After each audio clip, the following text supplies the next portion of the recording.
늦게 시작한 장마지만 한 번 내렸다 하면 극한호우 수준의 물폭탄이 떨어지고 있습니다. 폭우와 폭염이 번갈아 나타나는 도깨비 장마기도 한데요. 네, 변덕스러운 장마 상황 전문가와 좀 더 자세히 짚어보겠습니다.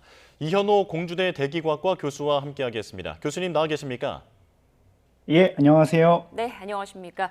지금 전국 곳곳에 밤사이 많은 비가 내렸고 지금도 충청과 또 전북 일부에 강한 비가 쏟아지고 있는데요. 지금 교수님께서 세종에 계신다고 들었습니다. 그 지역에도 비가 상당히 많이 내리고 있지 않습니까? 예, 제가 사는 곳이 그 세종 고운동인데 그 새벽 한 6시 조금 넘어서 극한 호우 문자를 받았습니다. 그래서 비가 굉장히 많이 오고 있고요. 현재 좀 살펴보면 비 구름이 조금 위로 올라가서 한 천안, 아산 정도부터 세종 사이까지가 한 시간당 80mm 정도로 굉장히 강한 비가 내리고 있습니다. 한 폭이 한 50에서 100km 정도로 굉장히 좁아서 뭐 어떤 곳은 뭐 거의 비가 오지 않는 지역도 있고 어떤 곳은 이렇게 굉장히 강한 비가 오고 있는 곳이 있습니다. 네, 시간당 80mm라고 말씀하셨는데 이 정도면 어느 정도의 호우라고 보면 될까요?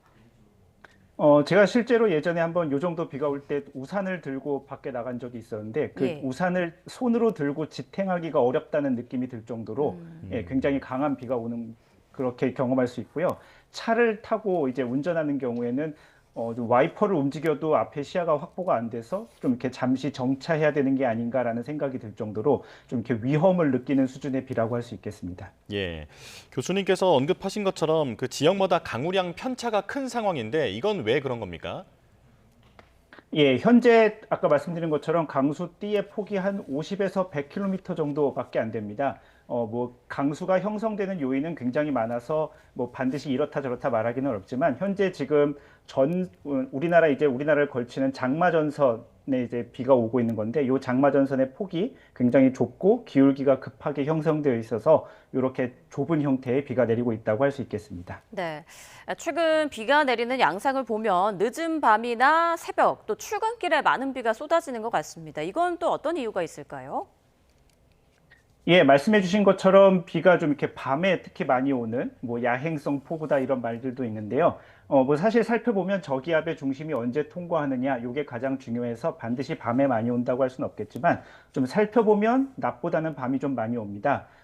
실제로 비가 많이 오려면 우리나라에 수증기가 이제 많이 공급되어야 되는데 낮에는 이 공기가 좀 이렇게 활발하게 움직이면서 지면부터 상층까지 공기가 잘 섞이고 그러면 이제 불어오는 바람이 지면에 마찰의 영향을 받습니다. 그래서 낮에는 그렇게 강한 바람이 불기 어려운데 밤에는 지면에 이제 안정한 공기가 얇게 깔리면서 그 위로 수증기를 머금은 공기가 강하게 불어올 수 있는 환경이 조성이 됩니다. 저희가 야간 제트라고 하는데요. 그래서 이런 바람 때문에 우리나라에 보통 보면 낮보다는 밤에 조금 더 강한 비가 내리는 경향이 있습니다. 예. 근데 말씀하신 것처럼 밤에 이렇게 바람도 많이 불고 비도 많이 오게 되면 그만큼 대피도 어려울 것 같은데요. 피해 우려가 크다고 볼 수 있겠죠? 예, 그렇습니다. 아무래도 비가 우리가 눈으로 보고 있어야 감시도 할 수 있고 대피도 할 수 있고 대처도 할 수 있는데요. 야간에는 아무래도 이렇게 집에서 쉬고 자는 경우가 많기 때문에 대처나 대피가 좀 쉽지 않을 수 있어서 더 위험하다고 할 수 있겠습니다. 네. 지금 이번 비가 언제까지 이어질지 그리고 계속 이렇게 좀 극한 호우 형태로 나타나는 곳이 있을지 궁금한데요. 어느 지역에서 또 각별히 좀 주의를 해야 할까요? 현재 오고 있는 비는 전북, 충남 그리고 강원 영서 정도로 이어지는 이렇게 긴 띠 형태로 오고 있고요. 현재 지금 좀 우리나라 먼 바다에서 태풍이 올라오고 있는데 이 태풍의 영향으로 이 강수 전선이 조금씩 위로 올라갈 것으로 예상이 됩니다. 예. 그래서 오늘 늦은 오후부터는 아마 수도권 지역에도 차츰 위험해질 것 같습니다. 예.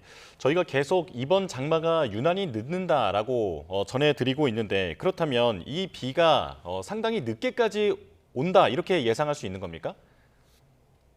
좀 그렇게 말씀드리기는 조금 어렵습니다. 현재 과학의 수준으로 저희가 예측할 수 있는 대기의 큰 흐름이 한 열흘 정도 내외입니다. 그래서 열흘 후에 날씨가 어떻게 될지는 저희가 알 수 없고 당장 오늘 내일의 아주 구체적인 날씨도 사실 여름철에는 알기 어려운데요. 저희가 좀 현재까지 예측으로 보면은 태풍의 세력이 약해지면서 장마 전선이 위로 올라갔다가 다시 남하하는 정도가 앞으로 열흘 안에 일어날 날씨로 보이고 있습니다. 그래서 네. 아직 장마가 언제 종료할 거다라고 말하기는 좀 음. 어려운 시점입니다. 네.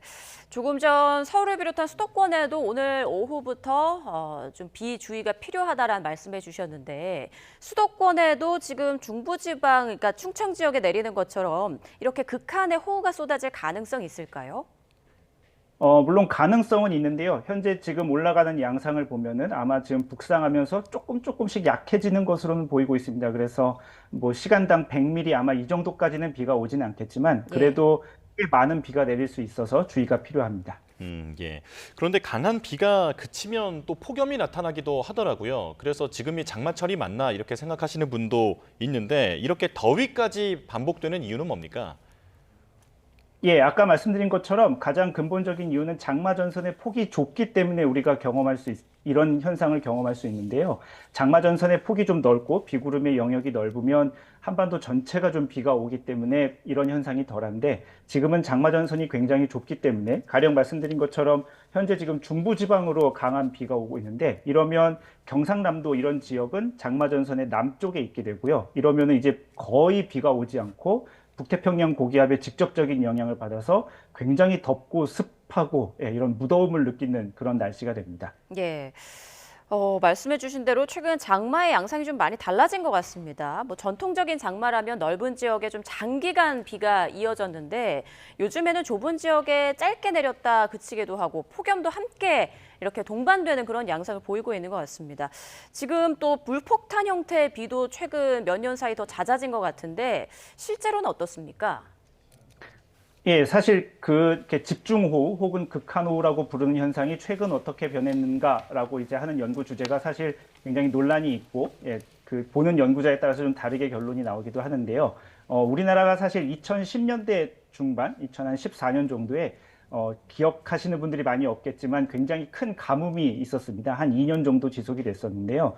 그 뒤로 지금 한 2년 정도가 지났는데 그 12년 정도 기간에는 계속 지금 강한 강수의 빈도 추세가 계속 증가하고 있는 추세입니다. 예. 지금 쭉 설명해 주신 것처럼 비가 왔다 하면 물폭탄이 쏟아지고 그리고 좁은 지역에 밤에 갑자기 비가 오기도 하고요. 무더위까지 동시에 나타나는 아주 혼란스러운 날씨가 이어지고 있습니다. 자, 여기에 또 하나의 변수가 될 수 있는 게 태풍일 것 같은데 초강력 태풍 바비가 북상 중이라고 하는데 앞으로 전망이 어떻습니까? 예, 그렇습니다. 현재 지금 태풍이 좀 북태평양 먼 바다에서부터 점차 지금 오고 있는데요. 현재 지금 태풍의 진로를 예상해 보면 대만에 가장 근접할 때가 7월 11일, 그러니까 이번 주 토요일이죠. 그때쯤에 가장 접근할 것으로 보이고 있고요. 그다음에 이제 중국 내륙 지역에 상륙할 것으로 현재 예상이 되고 있습니다. 네. 자, 여름철 평균 2.5개 태풍이 우리나라에 영향을 준다고 하는데 다행히 작년에는 태풍이 모두 비껴갔죠. 올해는 어떨까요? 예, 사실 말씀해 주신 것처럼 뭐 작년을 포함해서 최근 3년 정도의 우리나라의 태풍이 굉장히 적었습니다. 제가 찾아보니까 2023년에 한 개, 2024년에도 한 개, 그다음에 2025년에는 없었고, 우리나라에 상륙한 태풍이 굉장히 적었는데요. 최근에 이렇게 태풍이 많이 줄긴 했지만 그렇다고 해서 올 여름이 어떻게 될 것인가라는 것을 예측하는 기술은 말씀드린 바로 아직 없습니다. 아까 말씀드린 것처럼 뭐 한 열흘 정도 기껏해야 우리가 볼 수 있는 구간이 그 정도 되기 때문인데요. 그래서 아직은 조금 예측하기는 어렵습니다. 예. 그리고 지금 해양 열파라고 하는 게 전 지구적인 그 기상 변화의 원인으로 꼽히고 있는데요. 이게 어떤 개념입니까? 예, 해양 열파라는 것은 쉽게 얘기해서 바닷물의 온도가 올라가는 현상입니다. 바닷물의 온도가 좀 장기간 높은 온도가 지속되는 것을 저희가 해양 열파라고 부르는데요. 최근에 이제 뭐 엘니뇨가 슈퍼 엘니뇨라는 용어로 이제 뉴스에 나오게 되는데 사실 같은 현상입니다. 바닷물의 온도가 높게 오랫동안 지속되는 현상이고요. 이렇게 특정한 구역에 바닷물의 온도가 높게 지속이 되면 여기에서부터 이제 대기에 굉장히 우리가 지금까지 잘 찾아보지 못했던 그런 현상들이 나타날 수 있습니다. 네. 자, 그리고 지금 유럽은 오메가 열돔에 갇혀 있다 이런 얘기가 나오고 있는데 한반도는 이중 열돔을 주의해야 한다고 하더라고요. 이건 어떤 얘기인가요? 예, 좀 사실 용어가 어렵습니다. 예. 오메가 열돔, 이중 열돔 좀 그런데요. 일반적으로 저희가 대기에서 어떤 흐름은 뭐 이렇게 물결 모양 혹은 뭐 파도 모양을 연상하시면 됩니다. 이렇게 물결 모양을 따라서 이렇게 흘러가게 되어 있는데요. 그런데 이제 이 굴곡이 그냥 잔잔한 물결 모양이 아니라 이렇게 조금 깊어지게 되면 예, 마치 이렇게 올라갔다가 내려갔다가 하는 곳이 마치 이렇게 대문자 오메가, 그리스어 대문자 오메가처럼 이렇게 그런 모양을 띌 수 있다고 해서 예, 오메가 열돔이라는 용어가 있는데요. 지금 현재 유럽에 영향을 끼치고 있는 것이 그런 뜨거운 공기가 이렇게 마치 유럽 대륙 지역에서 오메가 모형처럼 이렇게 갇혀 있는 그런 현상이 나타났습니다. 이렇게 되면 뭐 그 지역이 계속 더운 것도 더운 거고 이렇게 굴곡이 심해지면 진행 자체가 느려지거든요. 그래서 이런 극한 현상이 오랫동안 지속될 수 있어서 위험합니다. 우리나라에는 이중열돔이라는 또 용어가 있는데요. 우리나라 여름철에는 이제 주로 북태평양 고기압이 영향을 주게 돼서 이렇게 무더운 날씨가 이어지는데 그때 북태평양 고기압은 한 지상부터 상층 한 5km, 6km 정도까지 영향을 주는 그런 기단입니다. 그런데 이제 그 위에 6km 이상의 고도에서 우리나라 서쪽의 티벳 지역에서 오는 고기압이 같이 위에 영향을 주게 되면 이 더운 열기가 위로 빠져나가지 못하고 우리나라에 갇혀 있는 그런 현상이 발생하게 됩니다. 그래서 이런 현상을 가리켜서 뭐 여러 가지 용어가 있지만 이중열돔이라는 용어도 사용되고 있습니다. 네. 자, 말씀 나누는 중에 지금 속보가 들어와서 좀 전해드리고 계속 이야기 나눠가 보겠습니다. 조금 전 대전 송강동 아파트 근처에서 토사가 유출되면서 양방향으로 통제가 되고 있다라는 소식이 들어왔습니다. 지금 관련 화면 보여드리고 있는데요.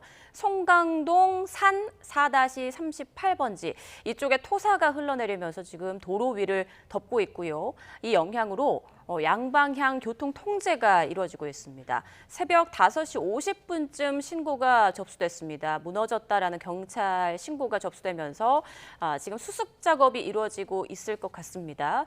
관련해서 이 지역 지나는 분들은 좀 주의가 필요해 보입니다. 예, 지금 위치를 조금 더 자세히 알려드리면 송강동 산 4-38번지 송강 청송 아파트 511동 앞이라고 합니다. 지금 이곳에 보시는 것처럼 토사가 흘러내려서 양방향 통제 중이니까요. 이 지역에 계신 분들은 참고하셔야겠습니다. 네. 교수님께 관련 질문 드리겠습니다. 지금 저희가 전해드리는 것처럼 이제 비가 많이 오다 보니까 토사가 무너져 내리는 경우도 많은데 옹벽이라든지 산지 근처에 있는 분들은 상당히 주의가 필요하겠죠?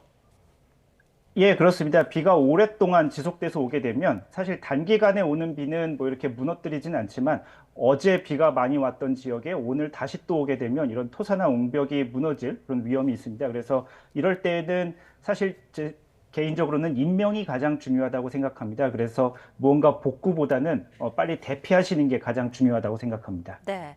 지금 관련해서 소방당국에서는 토사 유출로 인한 병원 이송 인원은 없다라고 밝혔습니다. 지금 펌프차만 나갔고 인명피해는 없다라고 밝혀졌는데요. 부디 앞으로도 인명피해가 더 이상 추가로 들어왔다라는 소식은 없었으면 좋겠습니다. 자, 그리고 교수님, 끝으로 이번 장마 참 변수가 많은 것 같은데요. 앞으로 좀 어떻게 시청자분들이 주의를 또 대비를 하시는 게 좋을까요? 예, 말씀드린 것처럼 현재 지금 장마가 굉장히 좁은 지역에 오고 있습니다. 그래서 아마 이 뉴스를 보시는 분들도 어떤 분들은 우리 동네에는 비가 이렇게 하나도 안 오는데 예, 왜 이렇게 뉴스에서 이렇게 비가 온다고 하는가라고 이렇게 말씀하시는 분들도 있을 겁니다. 근데 이제 장마가 오는 지역은 굉장히 좁고 대신 강도가 높기 때문에 좀 이렇게 날씨를 예의주시할 필요가 있다고 볼 수 있겠습니다. 그래서 언제 우리 지역에 비가 올지 좀 상황이 시시각각으로 변하는 부분도 있는 만큼 이렇게 좀 방심하지 마시고 예의주시하고 있다가 좀 대비를 하시는 게 가장 중요하다고 할 수 있겠습니다. 네.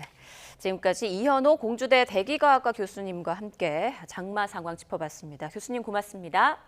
예, 감사합니다.